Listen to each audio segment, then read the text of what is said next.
Download करें English वाले सरदार जी app और सीखें इंग्लिश।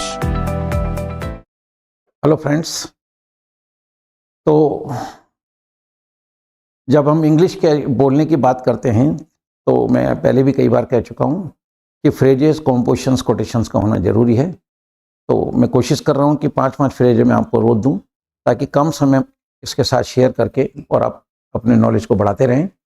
तो the next 5 phrases are before you on the screen, so let us move to understand कि ये हैं क्या और कैसे यूज़ करना है। इन ऑल रिस्पेक्ट्स, हर तरह से, हर मायने में। जैसे मैं आपके घर आया और मैंने आपको कहा कि आपका घर हर मायने में मेरे घर से अच्छा है, तो your house is better than mine in all respects. या ठीक है ना, कि राम जो है वो श्याम से हर मायने में अच्छा है। Ram is always better than Shyam in all respects. तो हर मायने में, ठीक है ना, हर मायने में या हर तरह से वहाँ पे आप इसको यूज़ करें। ठीक है, और इस तरह के फ्रेजेस रोज, ये इस तरह के फ्रेजेस रोज हम लोग डेली रूटीन में यूज़ कर सकते हैं। तो मैंने जो फ्रेजेस सेलेक्ट किए वो ऐसे ही किए हैं जो कि आपको रोज बोलने में काम आए, वरना फ्रेजेस की दुनिया तो बहुत लंबी है। थाउजेंड्स मार्केट भरा पड़ा है, बुक्स हैं, थाउजेंड ऑफ फ्रेजेस आर। लेकिन उस बुक को मान लो 10,000 फ्रेजेस या 5,000 फ्रेजेस हैं, तो उनको लाके करेंगे क्या? हमें वो फ्रेज यूज़ करने हैं, ठीक है, जो रोज बोले जा सकते हैं। तो मैंने ये कोशिश की है कि ये फ्रेजेस आप देख ही रहे हैं कि इस तरह की बातें रोज बोली जा सकती हैं। तो I am trying my best to place such phrases before you जो कि आपको रूटीन लैंग्वेज में काम आ जाएं और आप लोग मतलब बोलते चले जाएं।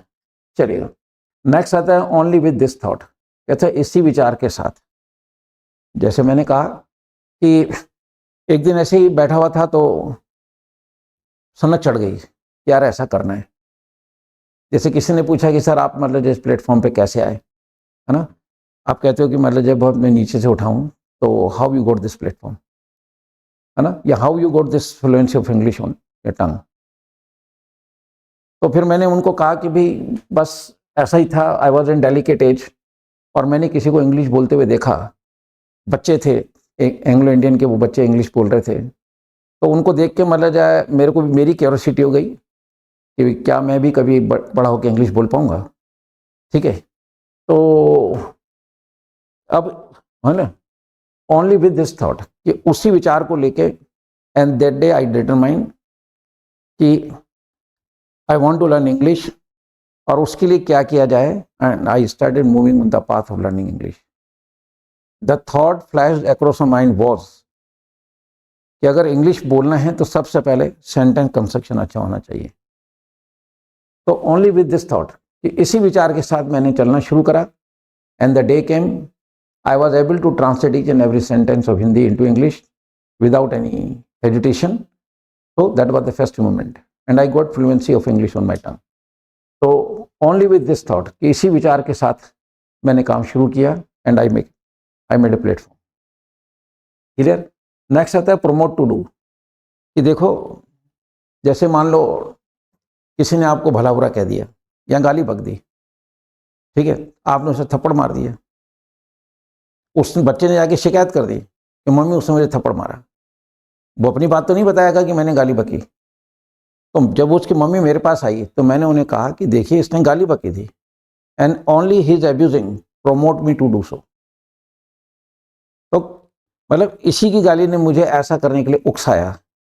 तो किसी बात को प्रमोट करना, अच्छी हो या बुरी हो, वहाँ पे अगर प्रॉपर वर्ड आपके पास नहीं है तो आप प्रमोट वर्ड को यूज़ कर सकते हैं आप, कि ओनली दिस promoted me। ठीक है, what the things are exercise around us, they promote to do so. वे हमको प्रमोट करती हैं कि ऐसा तुम भी करो, क्योंकि माहौल का फर्क पड़ता ही पड़ता है। तो एक अच्छा फ्रेज है प्रमोट टू डू, ऐसा करने को, उकसाना या उकसाया। ठीक है, नेक्स्ट आता है वन एंड ऑल, सबके सब। जैसे अपन कहते हैं कि, है ना, welcome to one and all, कि आप सबका स्वागत है। तो वन एंड ऑल मतलब जितने भी सामने होते हैं उन सब के लिए ये फ्रेज यूज किया जाता है, वन एंड ऑल। जैसे good morning to one and all, like this, है ना। तो जो भी आपको मतलब बोलना है सबके लिए, तो वन एंड ऑल के लिए एक साथ बोला जा सकता है। फिर आता है एट 11th आवर। जैसे कोई व्यक्ति है ना आखिरी समय पे आता है और कहता है मेरा एक काम कर दो, और अब समय कम रहा है। तो मैंने कहा कि तुम हमेशा आखिरी समय पे आते हो, तो you always come at 11th hour, एक फ्रेज है ये, आखिरी समय पे पहुंचना। अब समय निकल गया, समय रहा ही नहीं, अब मैं आपका काम, जब दिन थे तब तुम आए नहीं, ठीक है। जैसे फॉर्म की लास्ट डेट है मान लो, अब आप आए, मान लो जाए कि सर मेरे को फॉर्म भरना है ये वो, तो मैंने कहा कि you always come at 11th hour, आदत तुम्हारी खराब है। अब इसके डॉक्यूमेंट्स हैं, वो सब फॉर्मेलिटीज पूरी करनी है, तो ये एकदम नहीं हो पाएगा।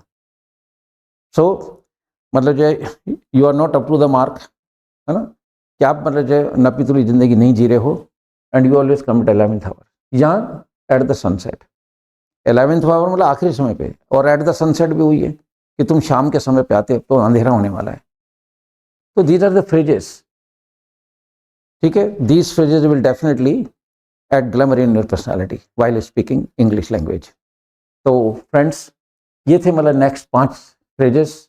आई होप सो कि इनको आप माइंड में रखें और सुने और इनके सेंटेंस बनाइए, और उस मोमेंट का वेट कीजिए जहाँ पे इनको आप यूज़ कर सकते हो, उस मोमेंट को तलाशते रहिए, and as soon as get the moment you just deliver the phrases in your language, तो ये याद भी होते जाएंगे। तो फ्रेंड्स, ये थे आज के, ठीक है, नेक्स्ट 5 फ्रेजेस।